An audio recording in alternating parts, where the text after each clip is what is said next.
The church was packed with hundreds of guests in their finest clothes. Olivia Carter stood beside him in a gown that cost more than most people earned in a year. Her smile perfectly rehearsed her eyes, steady with quiet confidence. She had no reason to doubt what came next. But instead of saying, "I do," Lucas turned his back on her, walked down from the altar, and took the hand of a homeless woman, standing alone at the back of the church. His voice carried across the entire room. "She's the one I'll marry." The room exploded. Olivia collapsed where she stood, and no one in that church knew what had happened just hours before the ceremony that made Lucas Bennett walk away from everything he had built toward. Lucas Bennett had built everything from the ground up. By the time he was 38, his name appeared on the side of 2 office towers in downtown Chicago, and his company had closed deals that made other businessmen quietly envious. He was not the kind of man who lost control of a room. He was not the kind of man who made decisions without thinking them through. That was what made the morning of his wedding day different, because for the first time in years, the ground beneath him had completely given way. The ceremony was scheduled for 2 o'clock in the afternoon at St. Michael's Cathedral, a limestone building on the north side of the city that was booked years in advance for occasions exactly like this one. The flowers alone had cost $40,000. Every detail had been chosen carefully. The string quartet, the imported candles, the custom altar arrangement, and every seat in that cathedral was filled with someone important. Business partners, city officials, old money, new money. Olivia had insisted on the guest list, and Lucas had let her have it, because at the time, letting her have things felt like love. He had been getting dressed in a private room at the back of the venue when he heard her voice through the wall. The room next to his was meant for the bridal party, and the voices carried easily through the old stone walls. Lucas had not been trying to listen, but Olivia's voice was distinct, sharp, confident, the kind of voice that expected to be heard, and what she said stopped him cold before he could reach for his jacket. 2 years, Olivia was saying. Maybe 3, if he's boring enough not to notice. Then I file, and by law I'm entitled to half. That's not a marriage, that's a business arrangement, and I've always been better at business than he thinks. Her best friend laughed, and Olivia laughed with her. Lucas stood absolutely still on the other side of the wall. He heard the whole thing, the plan, the timeline, the casual certainty in her voice as she described walking away from his life with a portion of everything he had spent years building. She did not sound conflicted. She did not lower her voice out of guilt. She spoke about him the way someone talks about a transaction they've already closed. Lucas set down his cufflinks on the table. He looked at his own reflection in the mirror on the wall. Ty's straight jacket pressed every surface of his appearance exactly right. And underneath all of it, something had gone completely quiet inside him. Not rage, not panic. Something colder and more deliberate than either of those things. He did not go to confront her. He did not call his lawyer or walk out of the building. Instead, he put on his jacket, straightened his collar, and left through the side door. He needed air, and he needed a few minutes to think clearly before he decided how to handle what he now knew. The street outside the cathedral was still and gray. Late autumn in Chicago meant bare trees and cold light, and the guests hadn't begun arriving yet. Lucas walked half a block before he noticed her. A woman sitting on the front steps of the building next door, a paper cup on the ground in front of her. Her coat thin against the wind. She looked to be in her late 20s, dark hair pulled back, eyes steady in a way that was hard to explain on someone who had so clearly been living rough. She glanced up at him as he approached, and there was no embarrassment in her face, just a kind of quiet directness. "Spare anything?" she asked. Her name, as he would learn a few minutes later, was Grace Miller. Lucas looked at her for a moment.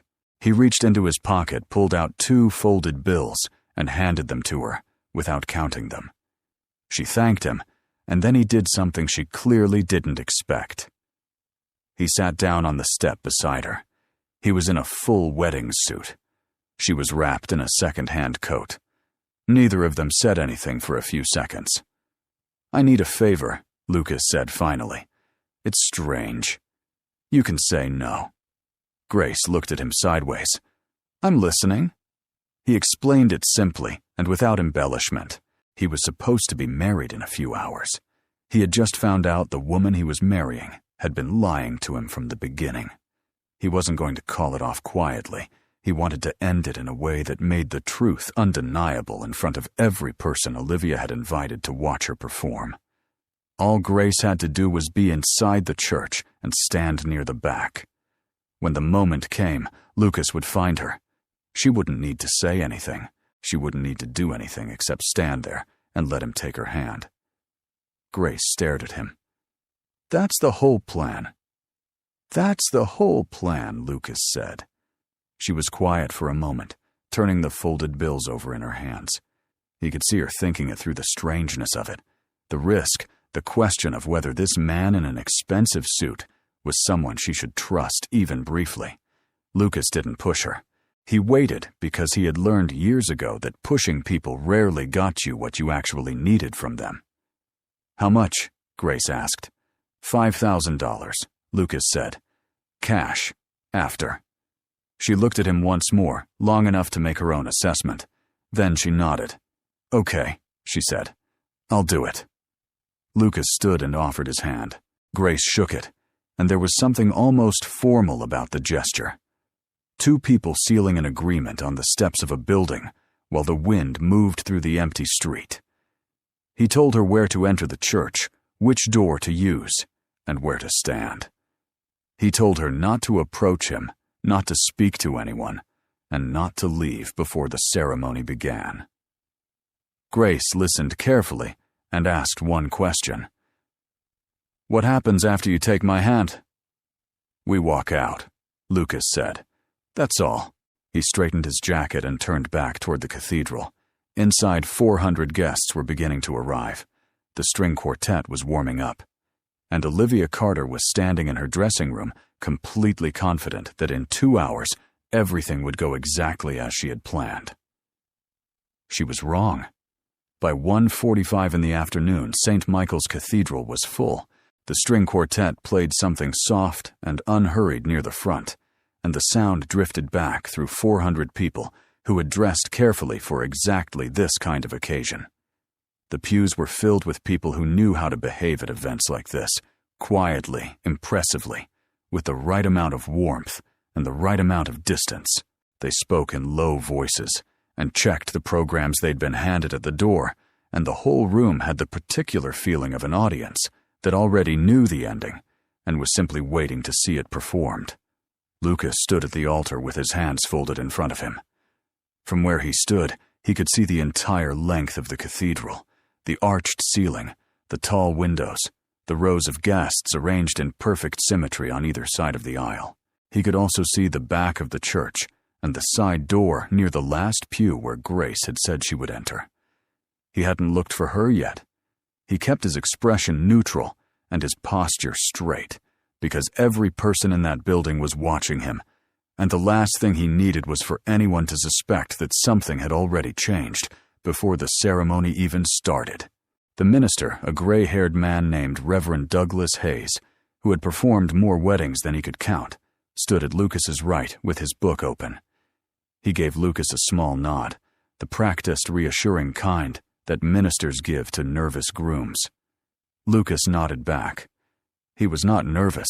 What he felt was much closer to the quiet clarity he experienced before a difficult business meeting, the settled certainty of someone who has already made his decision and is simply waiting for the moment to execute it. The quartet shifted to a new piece, and the doors at the back of the cathedral opened. Olivia entered the room the way she did most things, as if she had choreographed it in advance. The dress was white and structured, fitted through the bodice with a long train that required 2 attendants to manage behind her. Her hair was pinned up, and her jewelry was minimal, a single strand of pearls, small earrings, nothing that would compete with the dress itself. She had thought of everything, and it showed. The guests turned to watch her, and several of them leaned slightly toward each other with quiet approval.